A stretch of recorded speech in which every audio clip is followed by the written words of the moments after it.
जय स्मशानी काली। ओम cream कालिकाय नमः। आई स्मशानी काली नमः। स्मशानी काली नाव मग घेतलं की प्रत्येकाला एक वेगळीच मनामध्ये भीती राहते। हा दरबारच स्मशानी कालीचा असल्यामुळे थोडं मला स्मशानी काली मातेचं थोडक्यात माहिती सांगायची होती।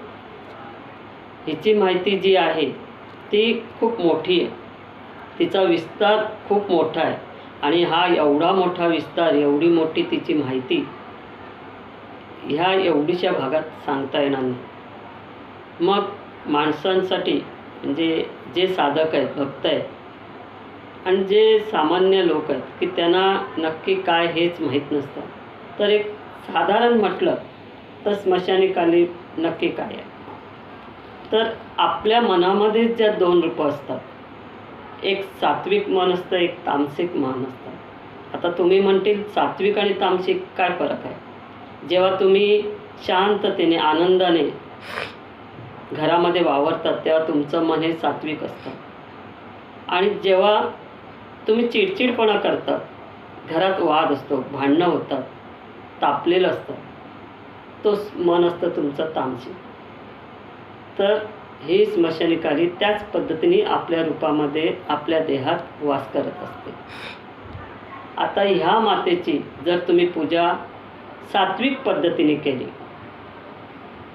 सात्विक पद्धतीने घरामध्ये जर तिची पूजा केली तर ती माऊली म्हणून आपल्या पाठीशी उभी राहते, तिची सावली आपल्या पाठीशी असते, तिचं दर्शन आपल्याला होत असतं।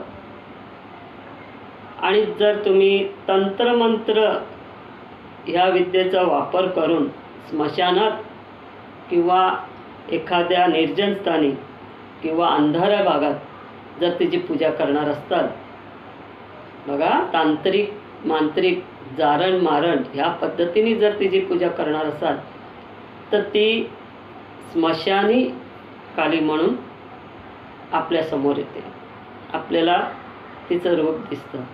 आता तुम्ही म्हणतील रूप दिसतं, तर हो, तुम्ही ज्या ज्या भावनेने ज्या पद्धतीने तिची पूजा करणार त्याच ह्याच्याने ती तुमच्यासमोर उभी राहणार।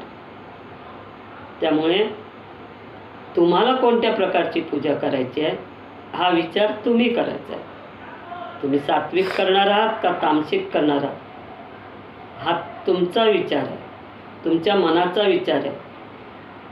मग भक्तीच्या मार्गाला जा आणि बघा आई कशी नवसाला पावते। जय स्मशानी काली।